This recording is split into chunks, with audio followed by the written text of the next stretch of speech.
As I'd mentioned, for 10 years, I was in a roller coaster marriage. And the reason I say that is because the abuse, the abuse had its highs and lows. And the highs were very high, but the lows were extremely low. And the reason I say that is because the abuse would usually be followed up with a gift. There'd be abuse, and then there'd be a vacation. Hey, taking you guys on vacation. So, that was his way of saying sorry. And then I was abused and lost my job. And hey, bought you a new car. Sorry, sorry about that. And then there would be abuse. And, it was always followed up with something, a brand new home, a brand new this, a vacation here. The abuse would be bad enough for me to have to leave my home, and sometimes sleep in my car, sometimes sleep in a hotel for the night. My children having to go through this and go with me, and me trying to be upbeat and, hey, we're just going to get a room for the night, and doing this pretend thing so that they wouldn't know what was going on. But when we did return home, it was like nothing ever happened. He was happy. Hey, where you guys been? Hey, y'all want to go out to eat? And so I think I stayed living for those good times, living for those highs, because, when it was high, it was happy. We're going to Disneyland. We're going to Universal Studios. We're going here and there. And so when I did have the lows, as I'd mentioned before too, I just figured those were my dues that I was paying for having those highs. And that was not deserving. Now, looking back, I realized there was nothing that warranted those lows. I didn't deserve those lows. I didn't deserve to be treated that way, only with promises and gifts and, things that would, make me stay. There's no reason to be manipulated into staying in any means. Either someone's going to love you or they're not. It's going to be disagreements. It's going to be hard times, sure, but nothing warrants someone putting their hands on you or talking down on you or treating you in any way that you don't deserve to be treated. And, I talked about wasting 10 years of my life. But today I realize I didn't waste 10 years in a bad marriage, in a relationship, in abuse. The thing that troubles me now is I wasted 10 years of a life that I should have had with God. And that is more hurting because I stayed in that situation. It didn't even matter what he thought about me. It should have been what God thought of me. And if I had realized what God thought of me, I would have saw a much different person. My thoughts of me became what his thoughts were.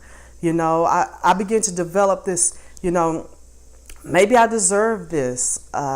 Maybe I'm fat. Maybe I'm not smart enough. Maybe I'm stupid, Obviously I am. I'm staying with him and can't seem to break free. So maybe I'm dumb like he says I am. And now that I realize having those thoughts, it attracted those thoughts to me. That's exactly what I thought of myself. Had I used those 10 years to know that God thought of me as, you're beautiful, you're smart, you can make it, you can do that. If I saw that mirror of myself, that those 10 years would not have been a waste. And so, when I did leave and I began to look back and look at myself away from the situation, I realized I can do this. I have no choice. I have to.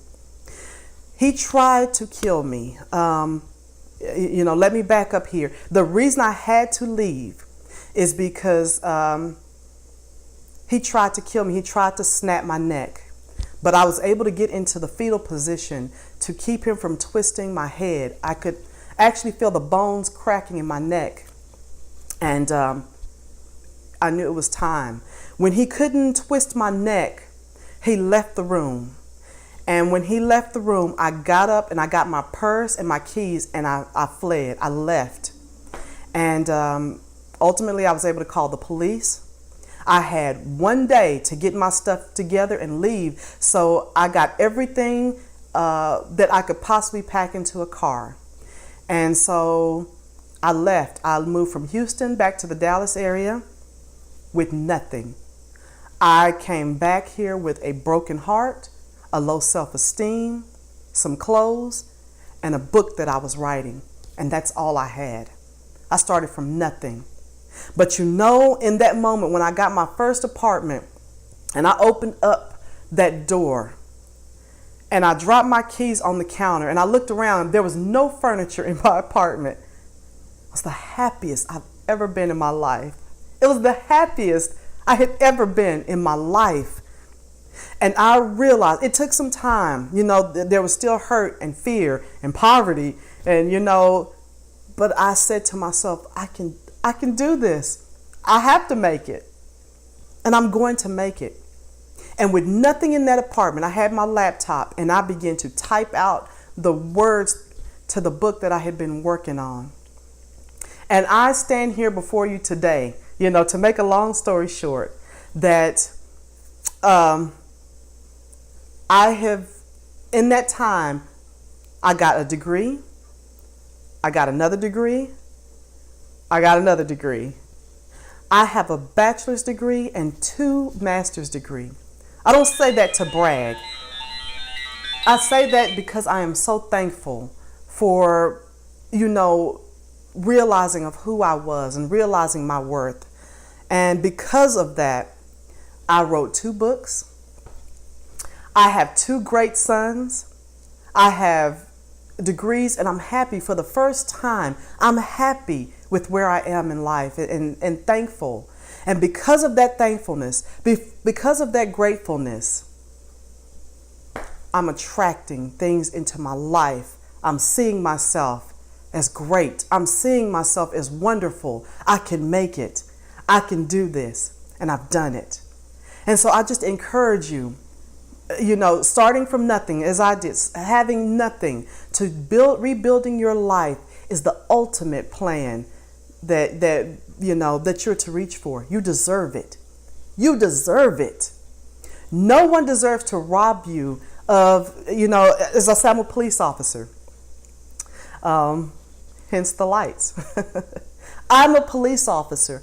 And when someone steals something from you, you call the police. You want your stuff back. So you call the police and you make a police report.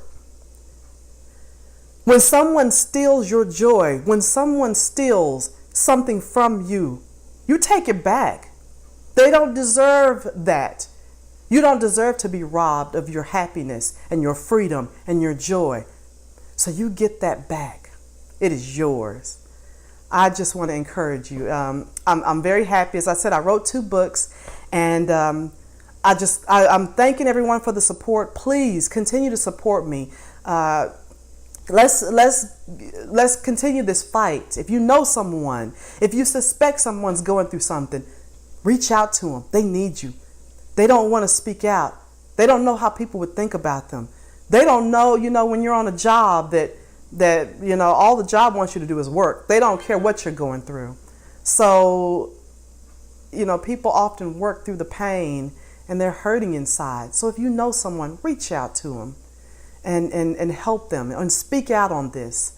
Continue to support me. I have a YouTube channel that will have more of these videos. I'm starting another segment in which I'll be reading some stories. I'm calling it Twisted Tales.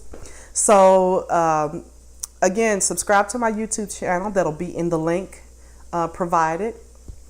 And also, follow me on my website at www.cortinajackson.com. I thank you so much. I love you so much.